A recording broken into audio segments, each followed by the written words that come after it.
Mother's Day is coming up, and we thought it would be fun to interview some of our teaching pastors' mothers. So we're here today with Brad Tate, one of our teaching pastors, well-known, renowned teaching pastors, and his mom, Betty. And Betty, I'm going to ask you some questions. Brad's going to ask you some questions, and we're going to hopefully make this as uncomfortable as possible for Brad. Are there any pictures that you could share, embarrassing pictures of me as a kid? And then also, do you have any story behind the pictures? You don't have to. I have one here, if you can see it. You in your Michael Jackson shirt, for the entertainer. Yeah, Lawson. Yes.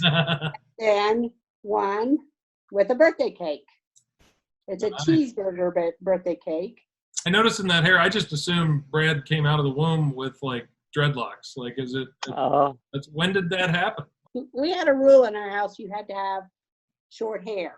No piercings, no tattoos, short hair, clean cut, until you could reach 18. And once you were 18, you're leaving the house anyway, going wherever, you can do whatever. And so Brad started probably the winter before he turned 18, of slowly but surely growing his hair, but patting it down so I couldn't see the growth. But I knew it was there. And then he turned 18 and he kept it still sort of short, but then it got toward the summer after he turned 18, after he graduated from high school, he just dread out. It was just baby dreads at that time. And that's when that happened. And he also got a piercing around that time.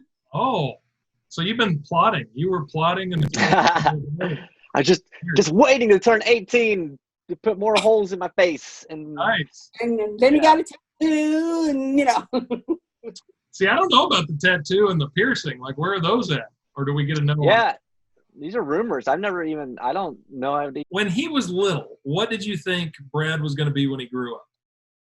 I thought for sure he was going to be an entertainer. He loved to dance and sing and run around the house and just make sure everybody was laughing. So I thought for sure he was going to be an entertainer. He liked to pretend that he was doing magic tricks. And of course, he eventually learned how to do magic tricks. And then as he got older, he was in a band and he did stage shows, rock the band kind of contests and such. But so I thought he was going to be an entertainer. Definitely going to be on the stage is what you thought. Yes. Did you ever think of that stage being a pastor? Not at that time, no. I mean, eventually he said he wanted to be an attorney, so that's kind of a stage, but I didn't him as a pastor at that time. No. That's a common journey: entertainer, attorney, pastor. Pastor, there you go. I think entertainment was like always like in my blood. Like I want to make people smile and feel good. And then attorney happened because I just watched A Few Good Men. I think around that time of my life, and that's when I was ready. What was the first cuss word that you ever heard me say? I heard you say "OD" after you broke something, and you're probably 6 years old, somewhere along there. Like the apparatus that holds back water flow. Exactly. Yeah. Gotcha. Nice. That's really nice. That's about the right age to start using that word, I guess. I'm sure you saw it on A Few Good Men. I don't know. That's probably what it was. There you go. It all comes back to that movie. Yeah. Tell us a time you were the proudest of your baby boy. I think the proudest I was when he was doing a teachable moment for me. At that time, he didn't know it was a teachable moment. But our church in Cordon that we attended, it was Lincoln Hills Christian Church, we were doing some expansion, building on and making room. And so we had a campaign to raise money for the new building. And Brad had been saving money and he wanted to give some money to that building project. So he went in and spoke to the pastor and just sort of interviewed him, if you will, regarding how he was going to spend the money, what his beliefs were, did he, what lifestyles he supported, and what he thought about, Christ in general, and just, get a feel for how he was going to run the church and spend the money in the building project. And evidently Brad approved of the answers and felt good about it. So he gave him all the money in his checking account at that time when he was like 16, 17, 16 probably, which was $300. And he was supposed to save that money to buy new tires for the winter. But he gave it all to God, gave it all to the church. And then he came home and told Mom, I just emptied my bank account and gave it all to the church. And it was like, shock, that was tire money. What are you doing? But at the same time, it was a very teachable moment for Mom. If I were a baby girl, what would my name have been and why? And there were two choices we were looking at. One was Kimberly. Yeah. Or Tatiana.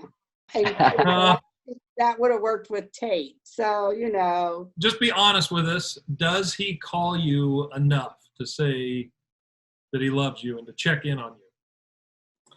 Yeah, he does.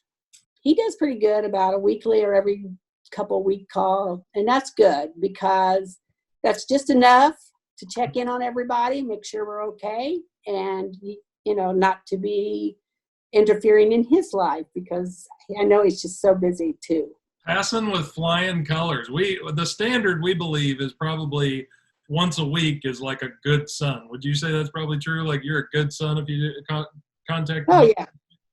Yeah. Me and Joel did not pass that test. I don't Did you ever drop Brad as a baby? Did I ever drop him? Oh no, I've never dropped him. But Qualification there, I hear. but he did kind of roll down the staircase once. She didn't so much drop me as she had another child before me, and then that child dropped me several times. There you go. Yeah. So, my brother Doug, threw me downstairs a couple times, broke my arm on a skateboard once, but yeah, he's my best friend to this day though. Ride or die now, but. Is there something that Brad's done that he would not want us to know about that you can tell us about right here? Oh, there's probably a lot that Brad's done. His only epic fail I could really count, if you want to call it a fail, he never could keep his room clean.